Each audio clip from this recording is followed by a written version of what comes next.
di tepi sebuah sungai yang mengalir tenang, di antara suara gemericik air dan semilir angin yang menyapu dedaunan, duduklah seorang lelaki tua dengan sorot mata yang tidak menatap dunia luar, melainkan menembus ke kedalaman batin.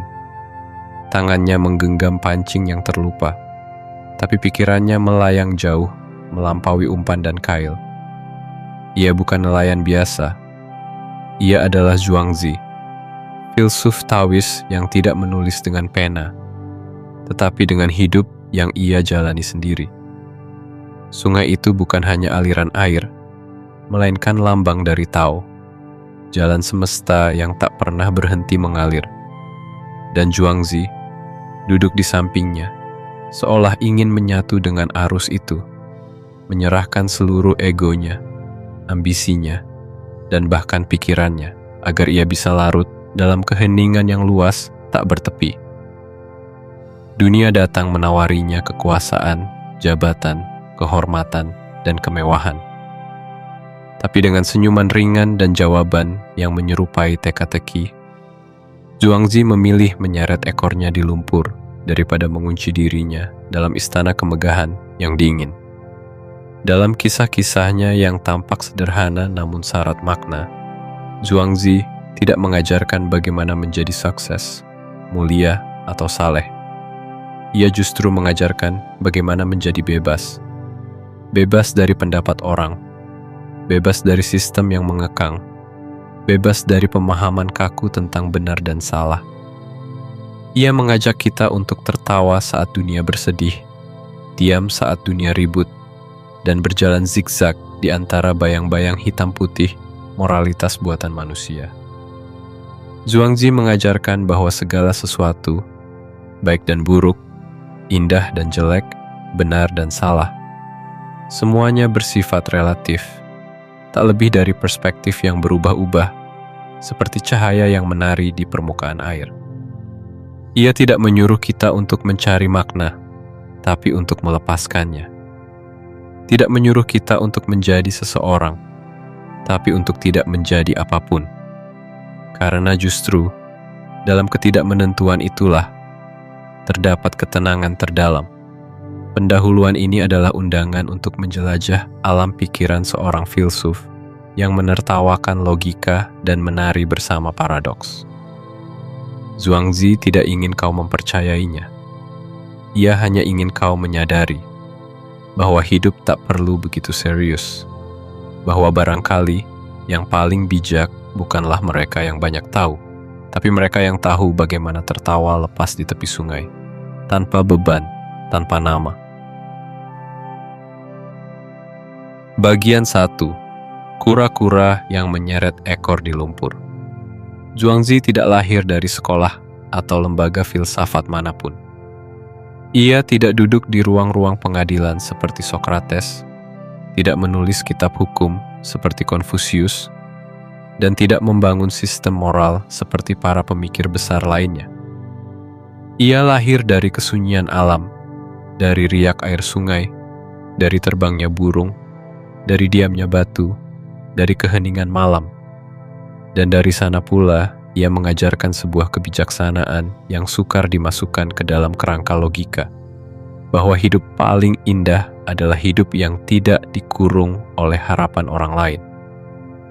Cerita tentang Zhuangzi dan kura-kura adalah salah satu alegori paling menggugah dalam pemikiran Taoisme.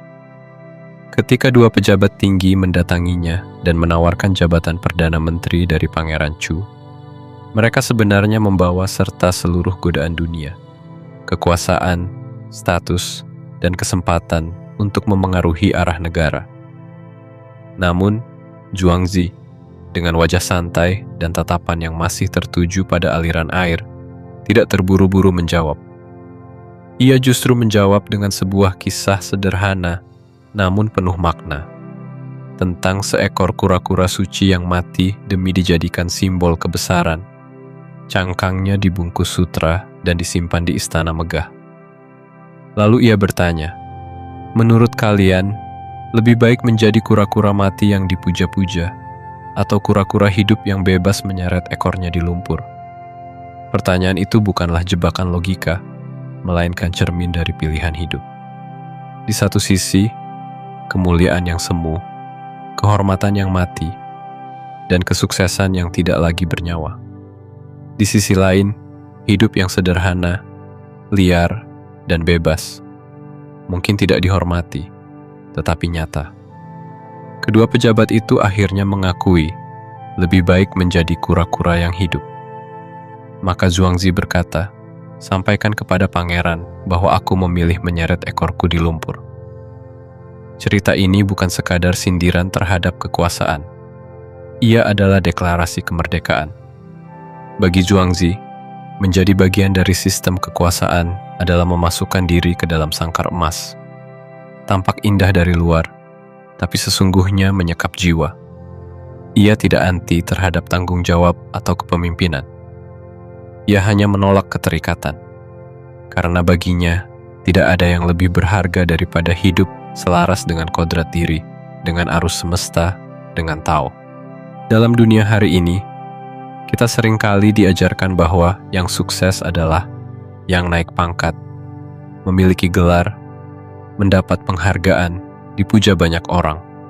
Namun Zhuangzi mengajarkan sebaliknya, bahwa terkadang menolak panggung adalah bentuk tertinggi dari kebijaksanaan, bahwa mundur dari gemerlap dunia bukan tanda kekalahan, melainkan kemenangan batin, dan bahwa menjadi tidak penting dalam pandangan dunia bukan berarti tidak berarti dalam tatanan semesta. Zhuangzi tidak hanya menolak jabatan, ia menolak ilusi. Ia membebaskan dirinya dari peran yang dipaksakan masyarakat. Ia mengajarkan kita untuk bertanya dengan jujur pada diri sendiri. Apakah aku sedang hidup sebagai diriku? Atau hanya memainkan peran yang ditulis oleh orang lain? Karena pada akhirnya, hidup yang kita jalani bukan untuk menjadi patung yang dikagumi, tapi makhluk yang bebas menyeret ekornya di lumpur.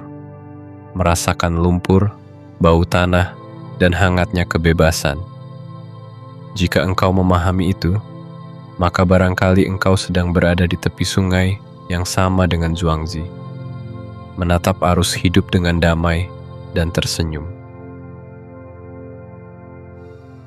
Bagian 2. Mimpi kupu-kupu dan relativitas segala sesuatu. Salah satu kisah paling terkenal dalam Zhuangzi adalah tentang mimpi seekor kupu-kupu. Zhuangzi menceritakan bahwa suatu malam ia bermimpi menjadi kupu-kupu yang terbang dengan bebas, tanpa menyadari bahwa dirinya adalah manusia. Ia menikmati kehidupan sebagai kupu-kupu, melayang dari satu bunga ke bunga lainnya, merasakan angin tanpa beban, tanpa rasa takut, tanpa identitas. Namun saat terbangun, ia mendapati dirinya kembali sebagai Zhuangzi. Lalu ia bertanya dalam hatinya, apakah aku Zhuangzi yang baru saja bermimpi menjadi kupu-kupu? Ataukah sebenarnya aku adalah kupu-kupu yang kini sedang bermimpi menjadi Zhuangzi? Pertanyaan ini bukan sekadar teka-teki. Ia menyentuh inti dari filsafat Zhuangzi, bahwa batas antara kenyataan dan ilusi tidak sejelas yang kita kira. Bahwa identitas, seperti halnya mimpi, bisa jadi hanyalah bayangan sementara dari kesadaran yang berubah-ubah. Dari cerita ini, Zhuangzi membawa kita pada pemahaman bahwa segala sesuatu di dunia ini bersifat relatif. Apa yang kita anggap nyata, bisa jadi hanya persepsi dari batin kita yang terbatas. Apa yang kita yakini sebagai kebenaran bisa berubah seiring waktu, tempat, dan kondisi kesadaran. Mimpi dan kenyataan tidak terpisah setegas hitam dan putih. Mereka saling membaur, saling mengisi, seperti siang dan malam yang berputar tanpa henti. Di dunia modern, kita sering hidup dalam ilusi kolektif. Kita percaya bahwa status sosial, kekayaan, penampilan fisik, dan gelar akademis adalah realitas mutlak yang menentukan nilai diri. Kita menilai orang dari pencapaiannya, mengukur kebahagiaan dari ukuran rumahnya, atau menganggap dirinya berhasil jika ia dikenal banyak orang. Tapi apakah semua itu benar-benar nyata? Atau hanyalah mimpi lain yang sedang kita hidupi bersama? Zhuangzi mengajak kita untuk membongkar konstruksi pikiran itu dan melihat hidup dengan lebih ringan. Jika segala sesuatu bersifat relatif, maka kita tidak perlu menggenggam terlalu erat apapun. Kita tidak perlu panik saat kehilangan sesuatu, dan tidak perlu sombong saat mendapat pujian.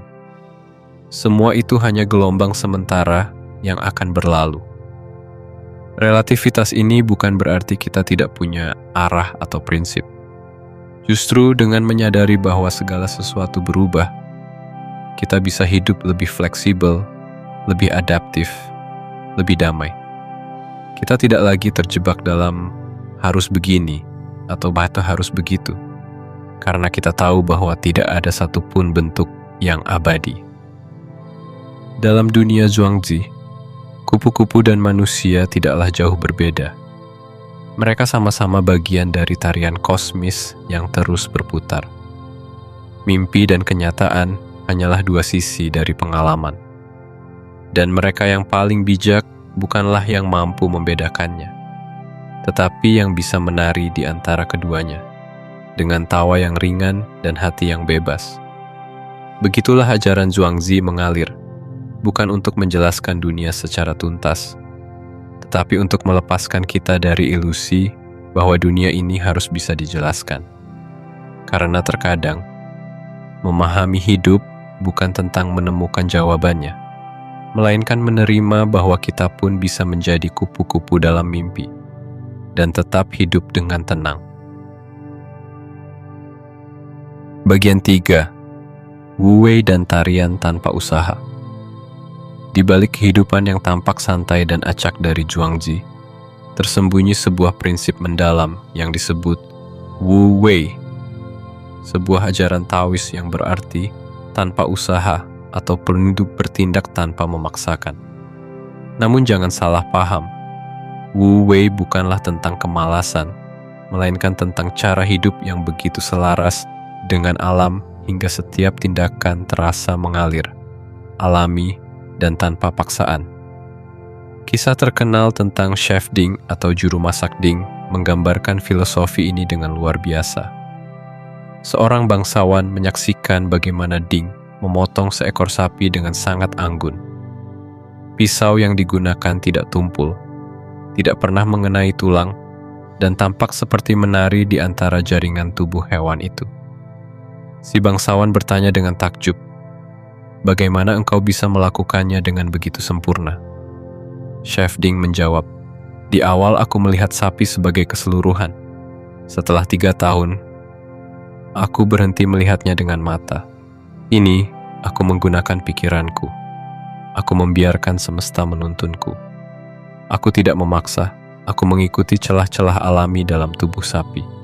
Itulah sebabnya pisaumu masih tajam meski telah digunakan ribuan kali." Kisah ini adalah ilustrasi konkret dari bagaimana manusia bisa hidup selaras dengan Tao, jalan besar yang mengalir melalui segala sesuatu. Dalam Wu Wei, seseorang tidak bertindak karena dorongan ambisi atau kecemasan, tetapi karena ia menyatu dengan ritme alam semesta. Ia tidak bertarung melawan arus, tidak menentang angin, melainkan menari bersamanya. Pengalaman ini tidak asing bagi kita ketika kita benar-benar tenggelam dalam sesuatu, menari, melukis, menulis, bermain musik, atau bahkan saat sedang menyetir dalam keadaan tenang. Kita memasuki kondisi flow, di mana semua gerakan terasa alami, tanpa pikir panjang, tanpa keraguan. Disinilah Wu Wei hidup, dan Zhuangzi menunjukkan bahwa hidup bisa dijalani dalam flow yang terus-menerus. Ia menolak kehidupan yang dipenuhi kalkulasi, ambisi, dan rencana-rencana besar. Ia tidak percaya bahwa kesuksesan datang dari penguasaan dan pengendalian. Justru sebaliknya, semakin kita membiarkan, semakin kita melepaskan, maka semakin dalam kita terhubung dengan kehidupan itu sendiri. Karena apa yang benar-benar indah dan abadi tidak pernah lahir dari paksaan. Dalam dunia yang selalu menuntut kita untuk meraih lebih banyak, lebih cepat, dan lebih tinggi, ajaran Wu Wei terasa seperti embusan angin lembut yang mengingatkan kita untuk berhenti sejenak, untuk kembali menyadari bahwa hidup ini bukan sesuatu yang harus kita taklukkan, tapi sesuatu yang bisa kita peluk. Bahwa mungkin keahlian tertinggi bukanlah mengendalikan, melainkan menyerah dalam irama yang telah tersedia. Dan seperti Chef Ding, yang tidak melihat dengan mata, tetapi dengan jiwa, kita pun bisa hidup bukan hanya dengan otak yang berpikir, tapi dengan keheningan batin yang mendengar. Itulah Wu Wei, tarian tanpa usaha, keberhasilan tanpa ambisi, dan hidup tanpa beban. Sebuah seni yang hanya bisa dimiliki oleh mereka yang telah belajar untuk tidak memaksakan apapun. Bagian 4. Pohon yang tidak berguna dan keagungan ketidakbergunaan. Di sebuah desa, Huizi, sahabat Zhuangzi, mengeluhkan sebuah pohon tua yang sangat besar namun dianggap tidak berguna.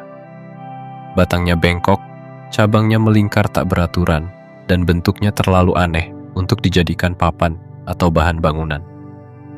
Tak seorang pun tukang kayu tertarik menebangnya karena tak ada nilai guna dari pohon tersebut. Zhuangzi lalu menjawab dengan kisah yang seperti biasa, tampak sederhana namun menyimpan kearifan yang dalam. Ia menceritakan tentang kucing liar yang begitu lincah dalam berburu, namun karena kelincahannya, itulah ia sering terjerat perangkap. Sementara itu, sapi liar yang besar dan tangguh justru tak bisa menangkap tikus kecil. Lalu Zhuangzi kembali menunjuk pohon itu dan berkata, karena tidak berguna, maka ia tetap hidup. Tidak ada kapak yang akan memendekkannya. Tidak ada tangan manusia yang akan merusaknya. Bukankah itu luar biasa?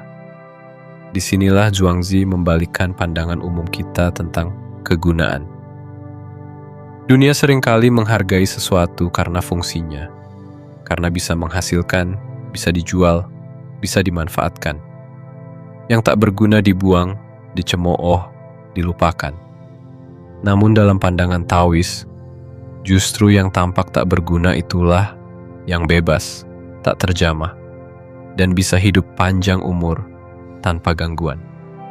Pohon itu, meski tak bisa diubah menjadi benda, telah menjadi tempat berteduh, tempat duduk, tempat bermain anak-anak, tempat bersandar bagi orang tua yang kelelahan. Bahkan, karena keanehannya, ia lama-kelamaan dipandang suci. Ia menjadi simbol keabadian dan ketenangan. Ia menjadi pohon yang dibicarakan bukan karena kegunaannya, tetapi karena kehadirannya. Zhuangzi mengajarkan kita bahwa kegunaan seringkali adalah penjara. Kita dikejar untuk berguna, menjadi karyawan produktif, warga negara yang patuh, anak yang membanggakan, pasangan yang sempurna. Tapi dalam semua tuntutan itu, kadang kita kehilangan hakikat diri. Kita menjadi mesin yang hidup untuk dinilai, bukan untuk hidup itu sendiri. Melalui cerita pohon ini, Zhuangzi mengajak kita untuk memeluk ketidakbergunaan, bukan untuk menjadi malas, tapi untuk mengingat bahwa nilai kita tidak selalu harus ditentukan oleh hasil atau sumbangan.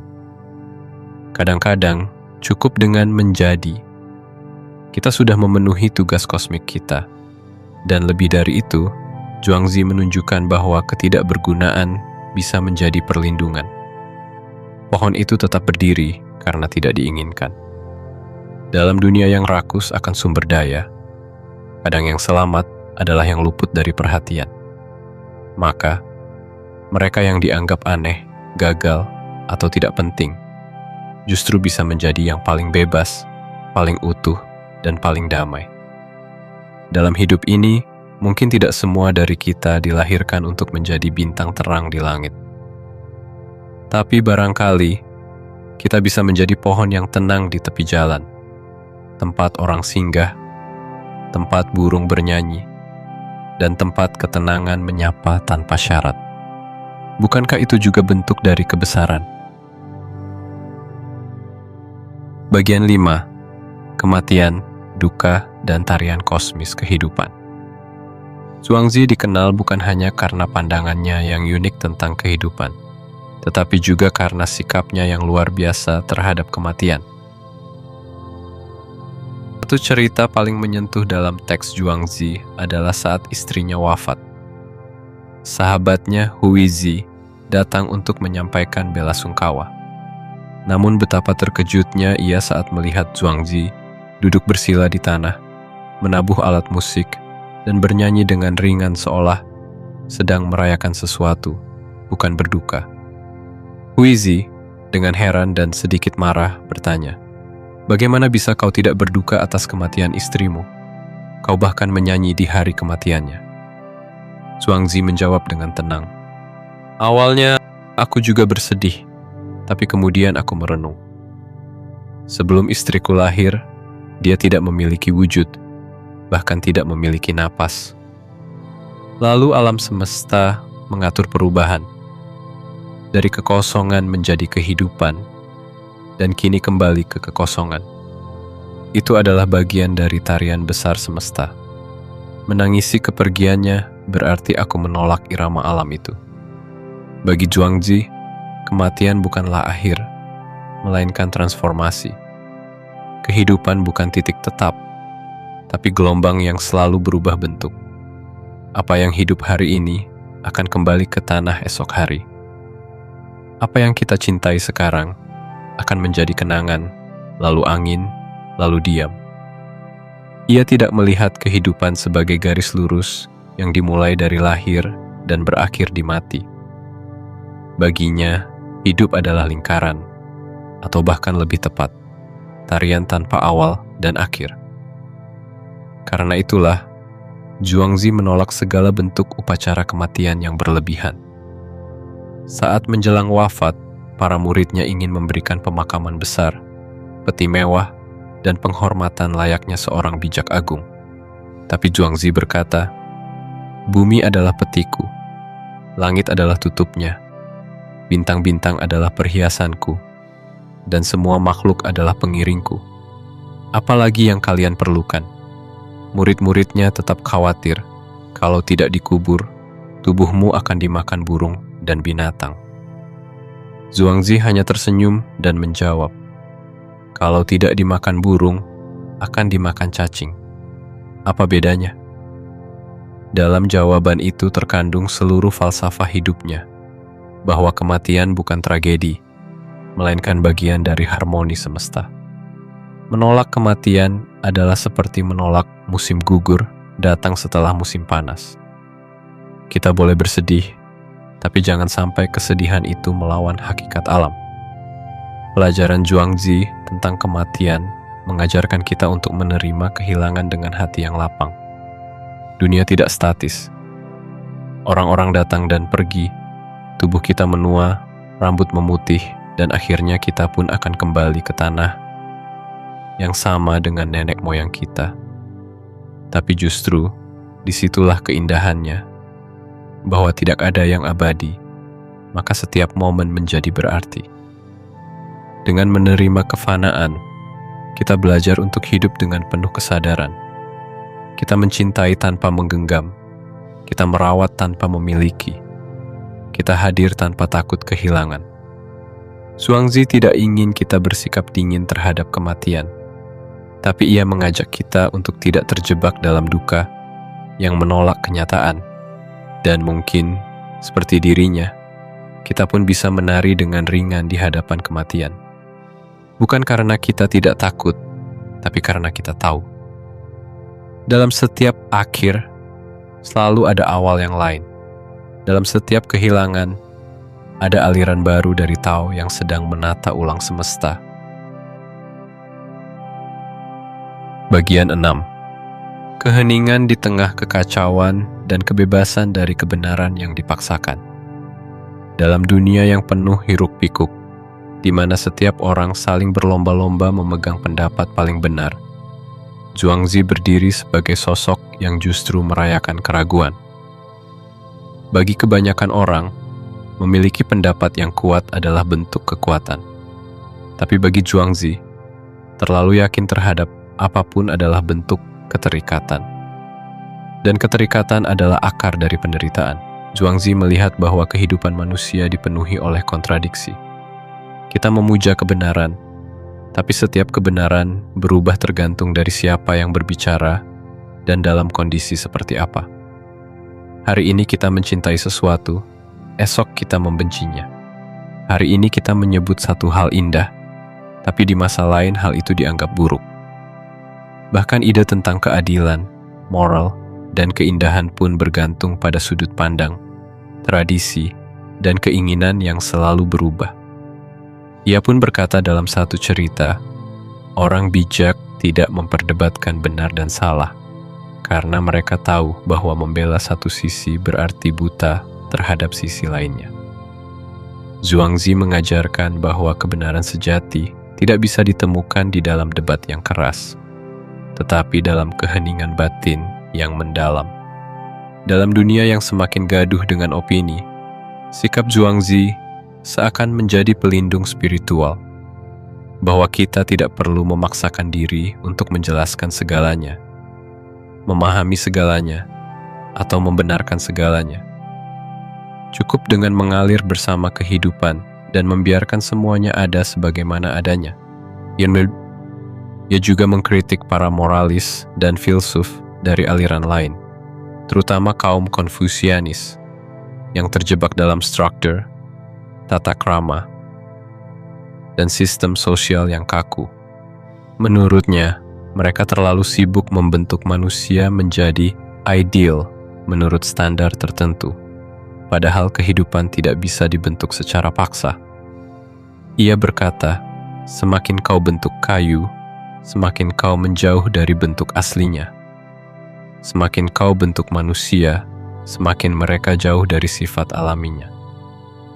Zhuangzi tidak menyuruh kita untuk memberontak atau menghancurkan aturan. Ia hanya mengajak kita untuk tidak diperbudak oleh bentuk. Ia ingin kita hidup dengan ringan, dengan ketidaktahuan yang tidak malu, dengan keraguan yang tidak melemahkan, dengan ketidaksempurnaan yang tak perlu ditutup-tutupi. Filosofi Zhuangzi bukanlah jalan untuk menjadi orang yang sempurna, tetapi jalan untuk menjadi bebas. Bebas dari penjara pemikiran yang sempit, bebas dari harapan orang lain, bebas dari kebutuhan untuk selalu benar. Dalam pandangannya, orang yang paling kuat bukanlah mereka yang menang debat, tapi mereka yang tahu kapan harus diam dan tersenyum.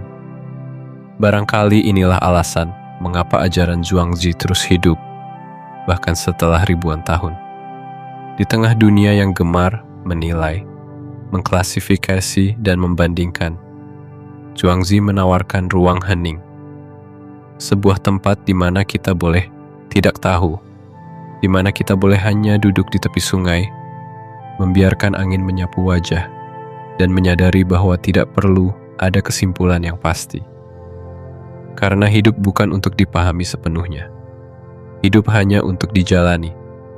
Dengan demikian, Zhuangzi mengembalikan kita pada yang paling sederhana dan paling sejati. Keberanian untuk hidup tanpa harus mengerti segalanya. Dan kebijaksanaan untuk membiarkan hidup berjalan tanpa gangguan. Di sanalah Tao bersemayam. Di sanalah kebebasan sejati ditemukan. Bagian 7. Warisan abadi Zhuangzi dan undangan untuk menjadi bebas. Zhuangzi mungkin hidup lebih dari 2000 tahun yang lalu, namun gaung pemikirannya tak pernah benar-benar surut. Ia tidak meninggalkan sistem filsafat yang tertata rapi, seperti Plato. Ia tidak menulis buku hukum atau membuat tatanan moral, seperti Confucius. Yang ia tinggalkan adalah kisah-kisah aneh, lucu, menggugah, yang kadang tak masuk akal. Namun justru karena itulah, ia masuk lebih dalam ke hati manusia. Ia mengajak kita merenung, bukan dengan dogma, tapi dengan cerita. Ia tidak memberikan aturan, tapi memberi ruang. Tidak membentuk manusia, tapi membiarkan manusia tumbuh sesuai bentuk alaminya. Dan itulah yang membuatnya abadi. Kita hidup di zaman yang berbeda. Dunia kini berjalan begitu cepat. Teknologi terus berkembang, informasi mengalir tanpa henti, dan manusia seperti dipaksa untuk selalu produktif, selalu benar, selalu tampil baik. Dalam hiruk-pikuk itu, ajaran Zhuangzi menjadi seperti oase, mengajarkan kita untuk berhenti, menarik napas, dan menyadari bahwa kita tak harus menjadi apapun selain diri sendiri. Ia memberi kita izin untuk lambat, untuk tidak tahu, untuk tidak sempurna, untuk tidak memiliki ambisi menjadi seseorang menurut standar masyarakat. Dan lebih dari itu, ia memberi kita keberanian untuk menjadi kosong, seperti cangkir yang bisa diisi, seperti pintu yang berguna karena ruang kosongnya, seperti hidup yang bernilai justru karena kita tidak selalu berusaha mengendalikannya. Warisan terbesar Zhuangzi bukanlah dalam bentuk ajaran yang bisa dicetak dan diajarkan di sekolah-sekolah.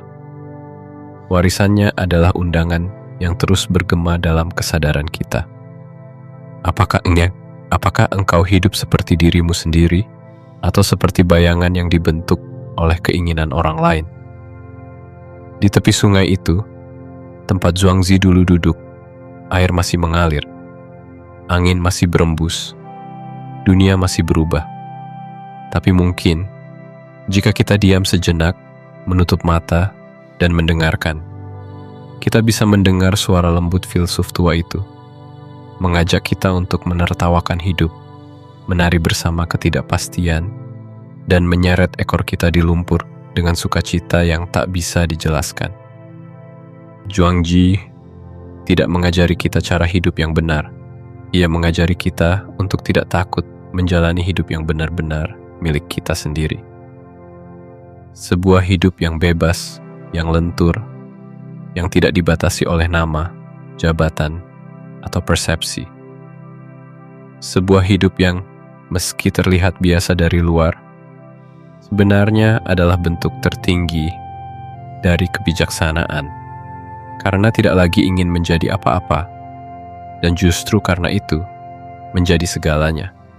Jika engkau hari ini merasa tersesat, terjebak dalam rutinitas, penilaian, atau ambisi yang bukan berasal dari hatimu sendiri, maka mungkin inilah saatnya untuk berhenti sejenak. Duduklah di tepi sungai hidupmu sendiri. Lihatlah arusnya. Dengarkan diamnya. Dan seperti Zhuangzi, izinkan dirimu untuk tidak mengejar apapun. Karena mungkin, justru saat engkau berhenti mencari, engkau akan menemukan.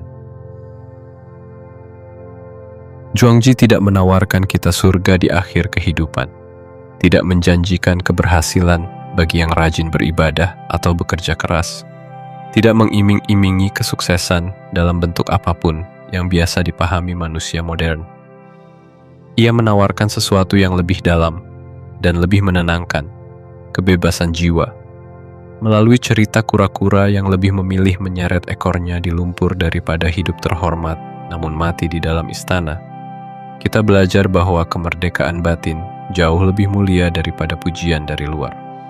Melalui kisah kupu-kupu yang bermimpi menjadi manusia, atau manusia yang bermimpi menjadi kupu-kupu, kita belajar bahwa identitas dan realitas bersifat cair, tidak mutlak, dan selalu bisa berubah. Melalui tarian pisau juru Masakding, kita menyaksikan bahwa keselarasan hanya bisa dicapai ketika kita berhenti melawan kehidupan dan mulai menyatu dengannya.